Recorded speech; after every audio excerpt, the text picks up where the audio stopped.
Sana always thought love looked like this, simple, sweet, and full of dreams. In the warm town of Morogoro, Tanzania, she and Juma were building a life that felt just right. They weren't rich, but they had big hopes. Every night, they'd sit under the stars and talk about their future. A small grocery store where they'd work side by side, serving neighbors and saving up for a better tomorrow. Juma was her best friend, her partner, her everything. At least, that's what she believed. But slowly, things began to change. Juma wasn't the same. He stopped holding her hand in public. He barely looked her in the eye when she talked about their store plan. When she laughed, he didn't laugh with her anymore. And then there was Amina, Sana's childhood best friend. She trusted Amina like a sister. But lately, Juma seemed more alive around her. He smiled more when Amina was near. He leaned in closer when she spoke. At first, Sana told herself it was just her imagination. She didn't want to be the jealous type. She didn't want to believe her heart could be wrong about two people she loved. But the silences got louder. Juma's phone calls grew shorter. His excuses became more frequent. And whenever Amina came by, Sana noticed how quickly Juma changed the subject or left the room. Her heart began to feel something it never had before. Not love, not joy, but a quiet fear. A fear that the man she loved was slowly becoming someone else's secret. Sana had always imagined her 30th birthday would be full of love, laughter, and the people who mattered most. She wore her favorite yellow dress, the one Juma said made her look like sunshine. Friends gathered at a small local restaurant in Morogoro. There was music, food, and even a local TV crew covering inspiring women in business. Sana felt proud. She wasn't where she wanted to be yet, but she was on her way. Then it happened. While she was cutting her cake, she turned and saw them, Juma and Amina, just a few steps behind her. It wasn't just a friendly hug. It was long. Too long. His hand lingered on her back. Amina looked up at him with a softness that made Sana's stomach twist. And to make it worse, one of the TV cameras caught it all. The room suddenly felt too quiet, even with the music playing. A few guests exchanged confused looks. Someone whispered, "Did you see that?" Sana stood frozen, holding a knife in one hand and her breath in the other. She couldn't speak, couldn't even blink. Everything slowed down in that moment. Her birthday, her trust, her whole world. Later that evening, after the guests left and the sun had gone down, Juma came to her with a cold face and an even colder voice. He didn't apologize. He didn't explain. He just said, "We're done." Just like that. No warning. No softness. No love left in his eyes. Sana didn't cry in front of him. She just stared at the door as he walked away, leaving behind the birthday balloons, the cake, and a woman whose heart had just shattered into 100 quiet pieces.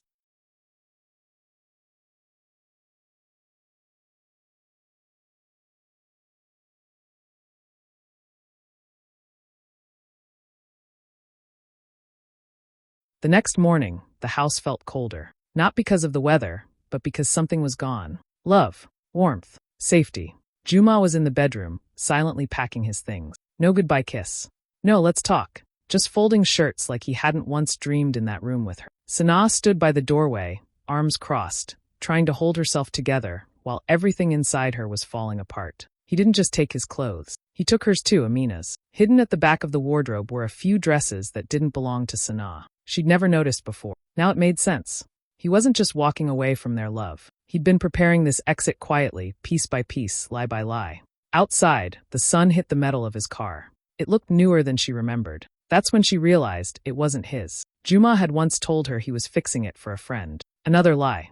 The car was his now, just like Amina was. Sana watched him place a photo album into a box, one they'd made together during their first year. The cover was dusty. They hadn't opened it in a while. He didn't even look at it. He just tossed it in like trash. Every plan they had, the grocery store, the wedding, the little garden she wanted out back, disappeared with every item he packed. And still, she didn't cry. Her heart was screaming, but her lips stayed shut. She didn't beg him to stay. She didn't ask for reasons. She just stood tall, watching the man she once loved pack up her memories like they meant nothing. When he finally closed the car door and started the engine, he didn't look back. And even though it felt like her chest was breaking open, Sana stood strong in the silence. Because sometimes strength isn't loud. Sometimes it's standing still while the person who broke you drives away with your past, and you let them go. Sana could have stayed in bed for weeks. She could have cried every night and shut the world out. But she didn't. Heartbroken, yes, but broken? Never. She had no money left, no love to hold on to, and no one beside her. Still, something inside her whispered, "Stand up." So she did. With her last handful of coins, Sana bought a few items: cooking oil, salt, matches, a few tomatoes, and bars of soap. She found a quiet corner along a dusty road in Morogoro, borrowed an old wooden shelf from a neighbor, and set it up like it was a million-shilling store. No sign, no fancy setup, just her shelf, and hope. The first day, only one customer stopped. But Sanaa smiled like she was serving a crowd. She greeted each person with kindness, even when they just walked by. People noticed. Not right away, but they noticed. At night, she didn't rest. She borrowed a cracked laptop from the neighbor's son, who studied IT. It only worked when plugged in, and the internet was slow, but it didn't matter. She read everything she could about small business, customer service, and retail tricks. She took notes on paper bags. She watched videos with the volume low, so no one would hear her crying between lessons. She had nothing, but she gave everything. No one clapped for her. No one posted about her. But each morning, she returned to that little stand, straightened her shelf, and stood tall in the same spot where her life had once fallen apart. Sanaa wasn't waiting for help. She was building her own rescue, one item, one lesson, one long, silent night at a time. At first, people only stopped at Sanaa's stand out of curiosity or pity. A few neighbors whispered, "Poor girl. Juma left her for her best friend." But Sanaa didn't care. She greeted them with a smile, gave exact change, and said thank you like she meant it every single time. Then something changed. A mother came back the next day for more cooking oil, saying, "Yours lasts longer." A young man told his friend, "Buy your snacks from her. She's fair." Word began to spread, not about her heartbreak, but about her honesty, her prices, her warmth. Her one-shelf grocery stand slowly became something bigger. She saved every coin she earned. After 2 months, she added a second shelf. Then a small basket of fresh vegetables, tomatoes, onions, green peppers. She woke up early to buy them from the morning market and cleaned each one by hand. Then came the homemade snacks, groundnut brittle, fried cassava, banana chips. She packaged them in little brown paper bags and hand-wrote the prices with a blue pen. But what made people love her most wasn't the goods. It was the way she treated them. When someone couldn't afford sugar, she let them pay later. If a tired mama needed rice and had only half the money, Sanaa gave her the rest and said, "Next time." Soon, people weren't just shopping, they were lining up. The same neighbors who once pitted her were now sending their children to her with shopping lists. Some even came just to talk, to ask for advice, or to sit near her stand for a moment of peace. Sanaa no longer thought about Juma or Amina every day. The memories were still there, but they didn't hurt as much anymore. They had faded like dust in the wind, replaced by the sound of coins in her tin box and the joy of doing something real. What once felt like the end of everything had become the beginning of something powerful. She wasn't just rebuilding her life, she was growing it, right there on a dusty road, one customer, one smile, one brave day at a time. It was just another sunny afternoon at Sanaa's growing shop. Her small stand had turned into a proper wooden stall now, painted blue and decorated with handmade signs. A few customers were browsing her snacks and vegetables when she looked up and froze. There he was, Juma, wearing dusty jeans, an old t-shirt, and a look on his face like he didn't know where else to go. Behind him stood Amina, eyes lowered, her once perfect hair now tied up in a tired bun. They looked smaller somehow, less shiny, less proud. Sanaa's heart didn't race. It didn't ache. It just stood still. Juma walked toward the shelf like any customer, picking up a packet of salt and acting like he was comparing prices, as if he hadn't broken her heart in front of a crowd, as if he hadn't walked away without explanation. Amina stayed behind him, close but silent, avoiding eye contact. They didn't say hello. They didn't ask how she was. Juma just picked up 2 items and stepped into the queue, pretending like they hadn't shared a life, a dream, and a deep betrayal. And Sanaa? She didn't flinch. She didn't greet them. She didn't even lift her eyes for more than a second. When it was Juma's turn, she served him like any other customer, calm, professional, distant. "That'll be 1,400 shillings, she said, her voice steady, her heart steady too. He fumbled in his pocket, as if searching for change he barely had. She waited, patient and quiet, just like she did with everyone. There was no anger in her face, no tears, just strength wrapped in silence. When he finally paid and stepped aside, Sanaa turned to the next customer with a smile. The man who once left her broken now stood in line like everyone else, unimportant, unseen. The woman who betrayed her stood in the background, looking lost in the place where they had once won. And Sanaa? She didn't just move on. She rose so high they had to look up just to see her standing still.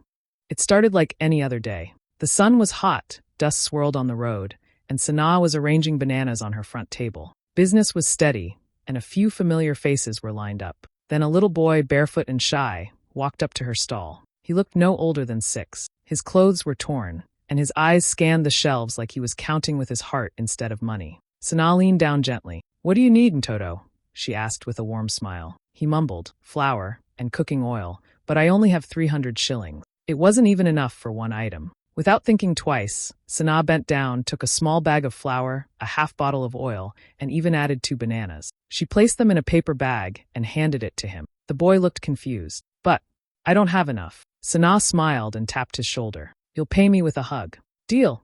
The boy gave her the tightest hug his tiny arms could manage, then ran off with his bag. What Sanaa didn't know was that someone across the road had filmed the whole thing, her kindness, her softness, her joy in giving. The video hit social media that evening with the caption, "This woman forgave betrayal with kindness. Now she feeds others with the same heart that was broken." Within hours, the video exploded. People across Tanzania and beyond began sharing it. Comments flooded in, some from strangers, others from women who had gone through heartbreak and found hope in her story. Sponsors started reaching out. A local food company offered to supply her stand for free. A women's foundation messaged her about funding. Even radio hosts started mentioning her name as the woman with the unshakable heart. Sanaa didn't cry, not out of sadness, but from something deeper. Gratitude, strength, peace.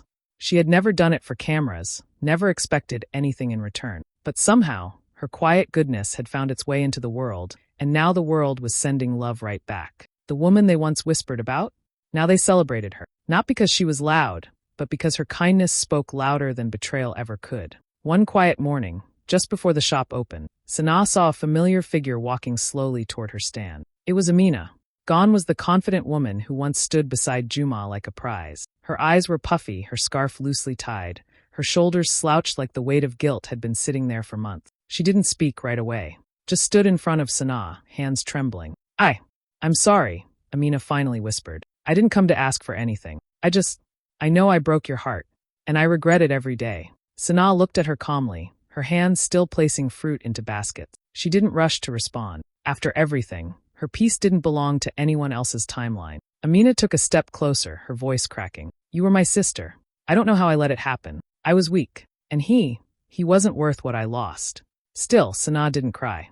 She just nodded slowly and said, "I forgive you, Amina. Truly." Amina's eyes lit up with surprise. But then Sanaa added gently, "But my heart?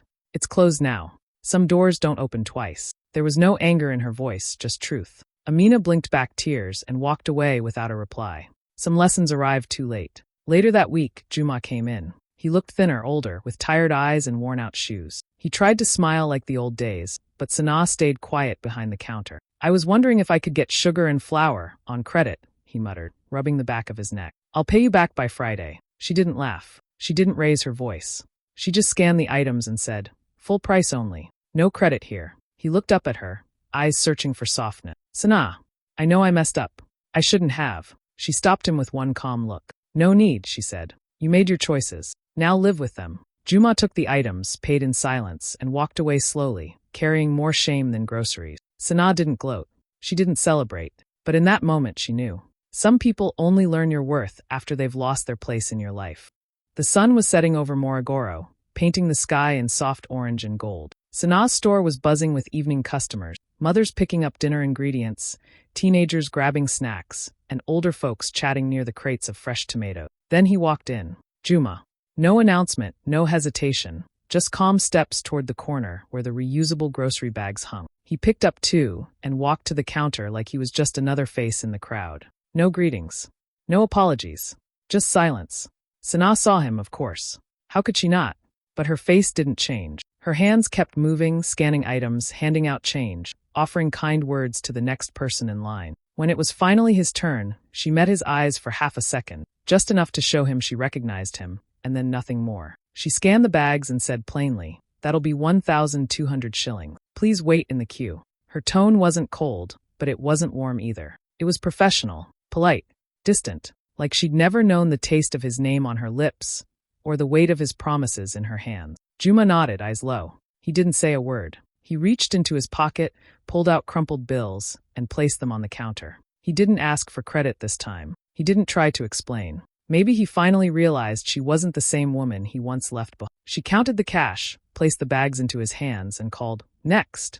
Juma stood there for a second longer, like he wanted to say something, but he didn't. He turned and walked out, blending into the fading light. Sanaa didn't look back. She served the next customer with the same smile she always wore. Because by now, she knew something deep. Closure doesn't always come with words. Sometimes it's a simple sale, a clean transaction, and a heart that no longer bends for people who walked away. Years later, the woman who once stood on a dusty road with nothing but a single shelf now owns 3 thriving stores across Tanzania. Sana's name is known far beyond Morogoro. Her shops are clean, colorful, and always full of customers, of laughter, of stories. But her biggest success isn't the money. It's the lives she touches. She trains young women in business, girls who were once told they were too soft or too poor to lead. Sana teaches them how to budget, how to price items, how to speak with confidence.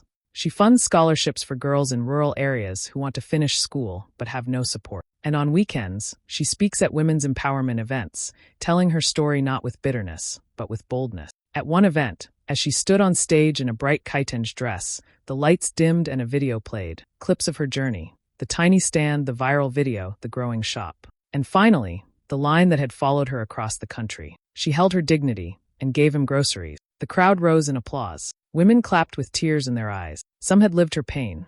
Others had only heard about it. But everyone could feel the strength behind her silence, the beauty in how she rose. Sana smiled, standing tall, not just as a businesswoman, but as proof that heartbreak doesn't have to be the end. It can be the beginning of a harvest. And the woman they once pitted? Now she's the one building empires, quietly, kindly, and unshakably strong.